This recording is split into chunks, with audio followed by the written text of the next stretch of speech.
Hello, my name is Charlie. I'm a clinical psychologist and I specialize in compassion-focused therapy. And as you can see, I'm here in my loft. This weekend I was due to give a keynote at the Royal College of GPs Wellbeing Conference in Scotland. This weekend, it's the 29th of March, 2020. And of course, this event has had to be cancelled because of coronavirus and the crisis we're all in at the moment. So instead of, unfortunately, giving this talk, the Royal College have asked me to record a video about what I was going to talk about, which is developing a compassionate mind for doctors and healthcare workers at this difficult time. So I'm going to share some slides. The Royal College have asked me to try and keep this down to 20 minutes, so that'll give you the best chance of being able to fit this in at the moment and watch this. So that's the aim for today, and I really hope this is helpful for you. So I mentioned already about that I use compassion-focused therapy, or CFT, in my work. In this talk, I'm going to be using some of the CFT concepts and ideas and languages. This is the model that's been developed by Professor Paul Gilbert, this person here. And so I'll be using some of the language of CFT as a framework for understanding and engaging with some of the huge struggles faced by healthcare workers right now during COVID-19. So these are the three circles, which is a model of how our major emotion systems are organized based on their evolutionary function. So first of all, here we have the threat system. Now, the job of the threat system is very simple. Its function is to detect danger and respond to it. So this is when we're in our threat system, or when our threat system's online, our whole mind and body, attention, memory, everything gets orientated to this important survival goal. Then we have the drive system over here. Again, this has an important evolutionary job or function for us. The job of this is to help us go out and achieve things, acquire things that are important to us and important to our survival. So when we achieve things, we can feel a buzz of excitement or pleasure. So these are the types of emotions that reinforce the drive system. And finally, here we have the soothing system. Now, the function of this system is more of a rest and digest function. This system, which is directed by emotions like contentment, safeness, and connection, this also has parasympathetic qualities, so calming qualities, which can help to regulate or balance the threat and the drive system. So how are our three systems balanced during this really tricky time for our country, for our world? It's no surprises that our threat system is massively switched on at the moment. Very dominant. If we were drawing out the balance, or the relative balance of how these three systems were working, threat would be right up there. The uncertainty faced by healthcare workers, feeling overstretched, witnessing death, dying, also some of the fears of personal exposure. So a lot of our workers are really worried for their own health and their own family's health, needing to juggle caring for our own families, but also there's this huge thing about this risk of moral injury. You know, this is turning up to work and having these moral dilemmas. Now, these are hugely important, hugely threat-triggering experiences faced by us as healthcare workers at this time. As if this wasn't hard enough, having all these threat triggers these threat activators going on, as humans, we also have, on top of all this, a really tricky brain to contend with. We've got a brain that responds to threat and deals with threat by creating these kind of loops in our mind. So just a simple diagram here about how we can think of our brain in terms of the older functions of our brain and the newer functions of our brain. So a lot of these older brain functions are things that are shared with other species, and these newer brain functions are more uniquely human. So something like anxiety, which is what a lot of us are feeling right now, something like anxiety, when that emotion ripples through our body, these old parts of our body, this starts to organize and shape what's happening in our new brain. So our new brain capacities for things like imagination, planning, ruminating, self-monitoring, all of these things that we do as humans, these now start becoming organized and shaped by what signals are coming up from the old brain. So something like anxiety will start shaping the new brain to be imagining what's the worst that could happen, planning for how am I going to keep myself safe, worrying, ruminating. So all of these things in the new brain, all of these ways of paying attention and thinking and self-reflecting, these are becoming very biased and shaped by the signals from our old brain. And of course, the more our new brain becomes shaped in this way, the more this creates anxiety. This fuels further anxiety, because now we're focused on all the worst case scenarios. And of course, this is why we have this idea of loops, because these two, the old brain and the new brain, they're kind of winding each other up. They're both fueling each other, and the brain is getting caught in these loops. And the loops are being organized by our threat system. This is what's driving and shaping and organizing the brain. The threat system, because of these loops, can remain activated for much longer than threat systems were designed to be activated. So if you think about other animals, non-human animals, who just have this old brain, they don't have all these kind of newer frontal cortex, more human-like capacities in their new brain. When an animal with just an old brain, their threat system comes online, it comes online, gets the job done, fight or flight, and then when the danger is past, the threat gradually calms down, the emotion level settles down back to its resting place.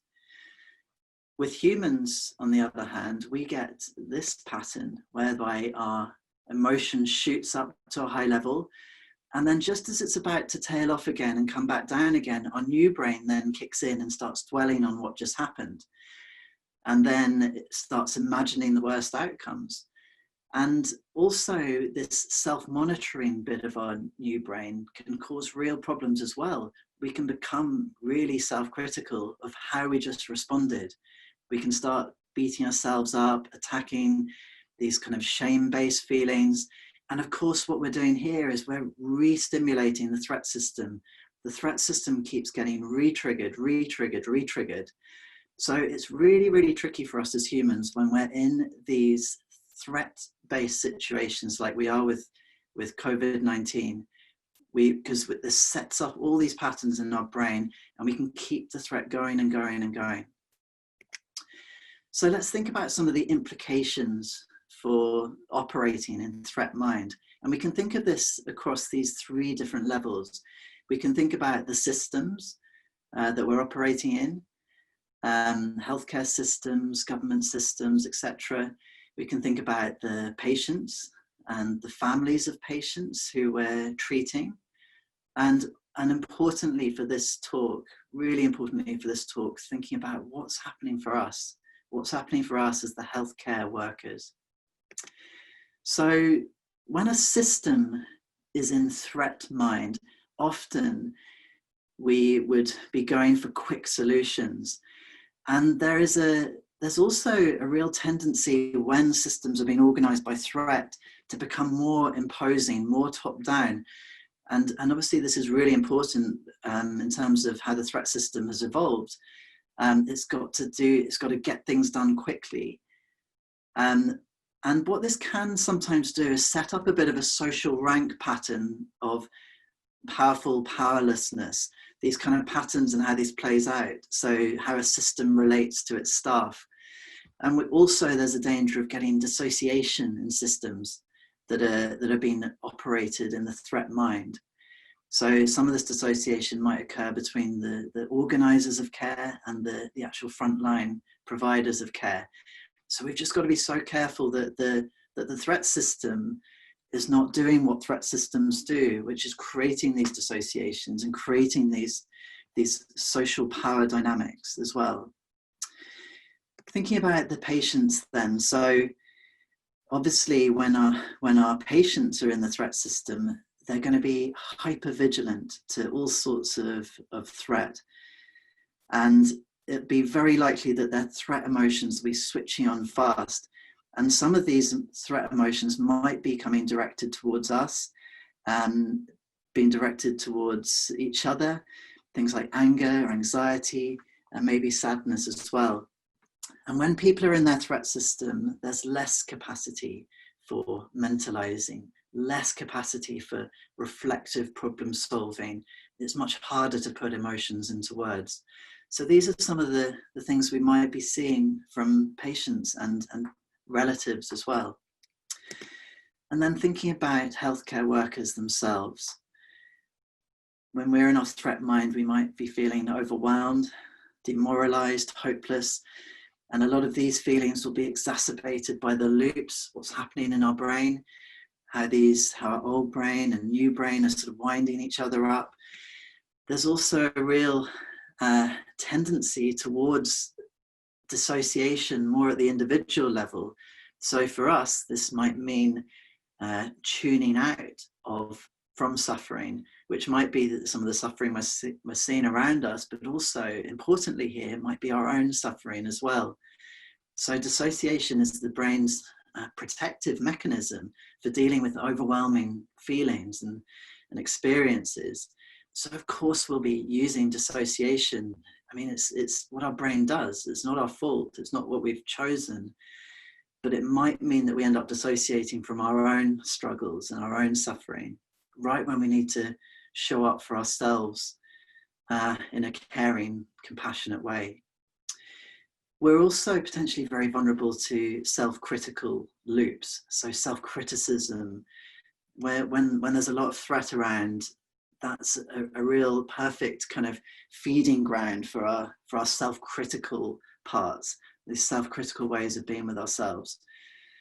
So a lot of implications across the system, across patients and workers themselves. How can we use this knowledge about our threat system, about our loops, about our tricky brains to increase well-being right now and reduce suffering for ourselves and for others in the middle of this crisis? I'll just share a few thoughts and ideas similar to what I was going to be sharing at the conference. I hope some of these things might be things just to plant seeds of things for you to follow up. I'll also give you some references as well of where to find some of the exercises and tips and practices. So one of the first things we can do is we can develop an awareness of what's going on in our brain. We can develop an awareness of our loops. So we can develop this view from a balcony, so to speak, step back from the loops and look back at them. And not just any type of awareness, but we can bring a particular type of awareness towards our own brain and our own loops at the moment, one that brings a more compassionate view. So there's no point going to the balcony and noticing what's happening in our brain and then saying, "You idiot," or "pathetic." That sets off a whole new pattern of its own, a whole new threat-based pattern of its own. The point is we're coming to step back to the balcony to bring more of a compassionate awareness towards ourselves. Brains are tricky. They were designed by evolution. It's not our fault. This is what's happening in my particular brain at this particular time. And a lot of this is so understandable. The next thing we can do is we can use and train and build up our built-in threat regulator. So this, as we saw on the 3 circles model on the first slide, this refers to the soothing system. This is, has these parasympathetic qualities. This is able to regulate, to calm and bring some balance in threat and drive systems, which are more sympathetic arousal systems. So how can we build up the soothing system as a way of regulating our threat system? Some of the things we can do internally, which is this column here, so we can engage with activities and practices that help us slow down, get grounded. We can practice postures that help us feel grounded, safe, stable. We can practice using breathing, and particularly kind of long, even, smooth rhythms of breathing. We can practice mindfulness and imagery as well. We can use imagery, closing our eyes and imagine scenes that create safeness experiences for us. We can also think about how we can do this externally. So it's more about social safeness and the affiliative aspects of the soothing system. And a lot of this might be, and I'm sure a lot of you have heard similar advice going out about COVID-19, so important about our attachments and our social connections right now. Affiliative experiences help create that safeness experience, more of social safeness. And actually what's really important at this time, this is a world crisis that we're in. And there's a lot of opportunity at this moment for being aware of our common humanity, our common struggles, what we're all up against together. And these affiliative common humanity experiences can help get us into and exercising, if you like, our soothing system. Another thing that we can do is we can start to notice our different emotions. And this is one of the techniques that as a therapist I use a lot, well, for myself, but also for the clients that I work with in therapy. Being able to start to notice and name our emotions as if they were characters. So instead of I am feeling anxious, shifting this conceptually slightly to there's my anxious self, or my anxious self has come online, or my anxious self is thinking X, or wanting Y, or has an urge for Z. So we're setting up relationships between us and our emotions, because if we can set up a relationship, rather than being just enveloped or encompassed by these feelings, if we can set up a relationship, then we have choices over what type of relationship we want to have with these emotions. So this is a really helpful first step, setting up these relationships with our emotions, our anxious self, our angry self, and our sad self. We can map them out. There's also, importantly, the self-critic here as well. There's no end to what we might want to map out here. It's really up to us as individuals, getting a sense of what kind of relationships we have with different emotions. Some, we might be someone who goes to anxiety a lot very quickly. We might not be very good at accessing sadness or anger. This is going to be a very personal experience. There's no right or wrong, but maybe just to map this out for yourself as well.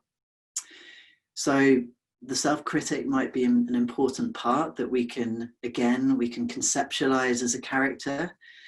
And there might be other feelings as well, particularly during COVID-19, feelings of helplessness. Can we put that on the map? Maybe trauma as well. There'll be a lot of us who are getting traumatized by some of the things we're doing or seeing. Can we put that on the map as well? Maybe a part of me that's experiencing trauma. Now that we've identified and mapped out our emotions and our parts, importantly now we've got a choice of how we're going to try and help that emotion or that part. we've got a choice of what type of relationship we want to create with these parts of ourselves. And this is where the compassionate self comes in. We can choose to show up as our compassionate self. Essentially, the compassionate self provides a secure base from which to start confidently and courageously relating to these other threat-based parts of ourself. The compassionate self is kind of like a self-identity, really, that holds together various qualities, such as if we are at our most wise, most grounded, most courageous self, how would we be responding?